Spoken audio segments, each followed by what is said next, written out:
Whiteout Survivor oyunumuzdan hepinize merhaba arkadaşlar. Nasılsınız? Aşırı yorgun, aşırı bitkin ve de bitkin bir şekilde karşınızdayım. Ama yine de inadına Whiteout Survivor, inadına aşk diyoruz. Bugünkü videomuzun konusu 7 tane böyle işe yarar taktik hazırladım. Çoğunuz biliyorsunuzdur ama bilmeyenler de vardır. Bilmeyenler için işe yarayacağını düşündüğüm 7 tane taktiği sizlere anlatacağım. İsterseniz birinci taktiğimizle başlayalım. Çok da lafı uzatmadan.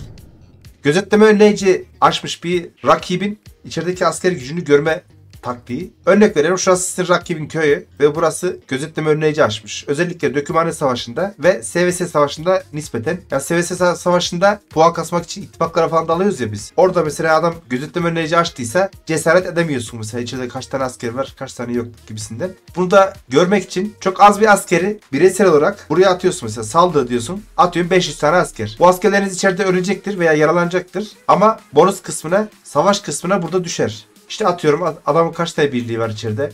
Kaç tanesini yaraladık.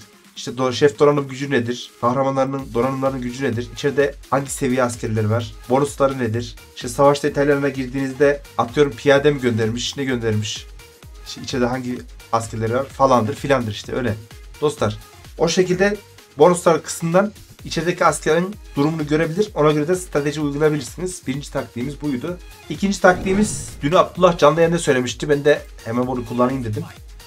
Herhangi bir kahramanla girdiğinizde özel donanımları var ya şunlar. Bunlar oldukça önemli. Yani şundan 4 tanesi bir yana, bu bir yana diyebilirim. Bu kısımda hep çift artırmanız gerekiyor. Atıyorum ben 1 bırakmışım. 1 bıraktığım için özel yeteneklerden sadece 1 level açılmış. Goliath kilitli kalmış. Mesela ben bunu 3 yaparsam Azrail'in kucağı level 2, aynen level 2 olacak. Goliath 1 olacak. Buradaki eşitsizlik olacak. Yani şuradaki bonuslar eşitsiz bir şekilde gidecek.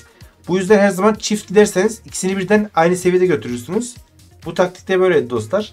Basarken hep çift basın.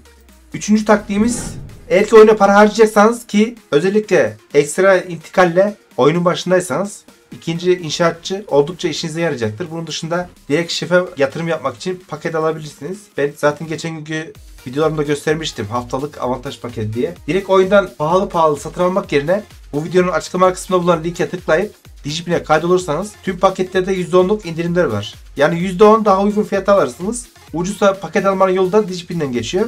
Yani siz de girin, kaydolun. Paket satın alırsanız da buradan alın. Direkt herhangi bir illegal durum yok. Sadece oyunun resmi satıcısı diyebilirim. Ayrıca çekilişlerimiz falan da oluyor. Onlara da katılırsınız dostlar. Digipin'i tavsiye ederim. Ben sürekli buradan alıyorum. Bizim gruptan birçok arkadaş da buradan alıyor. Dördüncü taktiğimiz sadakat puanını artırma. Özellikle SVS Savaşı'nda Güneş Ateşi Kalesi'ne daldığınızda veya herhangi bir sizin kendi eyaletinizdeki Güneş Ateşi Kalesi'ne daldığınızda birçok askeriniz reviri dolduruyor. Şöyle göstereyim. Revir tamamen doluyor. Revir kapasitesi belki 186 binmiş. Burada dolduğunda diğer askerleriniz şuraya geliyor. Görevlendirme ofisine. Buradaki askerleri kullanamıyorsunuz. Buradaki askerleri kullanmak için sadakat puanı gerekiyor. Sadakat puanında ya elmas alacaksınız ki tavsiye etmem. Şu rozet var ya. Mesela bu bir tane rozet 1000 tane askeri iyileştiriyor. Buna da 1000 tane elmas vermeniz gerekiyor. Hiç gerek yok. Veya şuradan paket alıp 30 taneyi almaya hiç gerek yok. Yani paranızı başka şef donanımına harcayın. Mesela başka şeylere harcayın. Bunu hızlı biriktirmek için özellikle revir şuranın boşalması lazım. Bir buradakileri iyileştireceksiniz. Sonrasında dostlar haritayı açacaksınız. Şöyle haritayı ben iyice büyüteyim. Haritanın şu ucundan ortaya doğru kaynakların bereketi var. Mesela birinci seviye kaynaklardan 2, 3, 4, 5 diye gidiyor. Buraya kadar 8'e kadar geliyor. Yani en kurak yerler 1'ler, kenarlar. En verimli yerler 8'ler burada. Işınlanmanız varsa burada kenara bir yere gelin. Buradaki birinci kaynaklar var ya. Yani buradaki amaç daha hızlı toplayıp askerin moralini yerine getirmek. Yani sadakat buradan gelir. Hızlı bunları topladığınızda şunları sadakat puanı daha hızlı birikiyor. Neredeyse 10 kat daha hızlı birikiyor. Zaten direkt arama kısmını açtığınızda örnek vereyim. Et diyorum mesela 1 diyorum. Ara diyorum. Direkt buradan çıktı. Yani ittifakınız ortaya yakınsa birlerin çıkma oranı daha azdır. Bu yüzden kenara gidin dedim. Oradan kenara gidip hızlı sadakat puanını biriktirip askerlerinizi geri getirebilirsiniz dostlar. 5. taktiğimize geldik. 5. taktiğimiz Balkavun'dan vereceğim. Balkavun'da size günlük 10 tane yem hakkı veriyor. Şurada gözüküyor. Ben 2 tanesini kullanmışım. Bu yem haklarını daha verimli bir şekilde kullanmak için buzda Balkav diyorum. Gönderiyorum. Tamam gidiyor şu anda. Mesela ben sağa sola kaydırıyorum böyle. Bir tane hata yaptım. 2 tane daha yaptım. Kalkan gitti şu anda. Tam böyle kaydırırken bir tane de buna vurdum. Şu anda 165. metrede kaldı. Direkt şuradaki çizgiden durdur diyorum. Geri diyorum. Şu anda o yem gitmedi.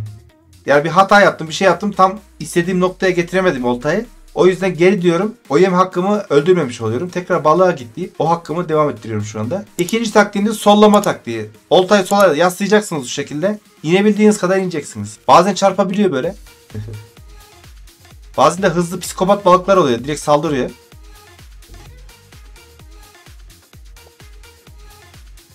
Mesela burada inerken olmadı. Ben yine geri diyorum. O yem hakkımı öldürmüyorum. Ya burada en iyi sonucu alana kadar vaktinizde biraz varsa ileri geri toplayabildiklerinizi toplayacaksınız dostlar. İyi görünümler, hızlandırmalar, şunlar bunlar. Bir de hastayım. Sormayın gitsin. Bu iki taktiği de Balkan'da mutlaka deneyin dostlar. Altıncı taktiğimiz ittifak harekat taktiği.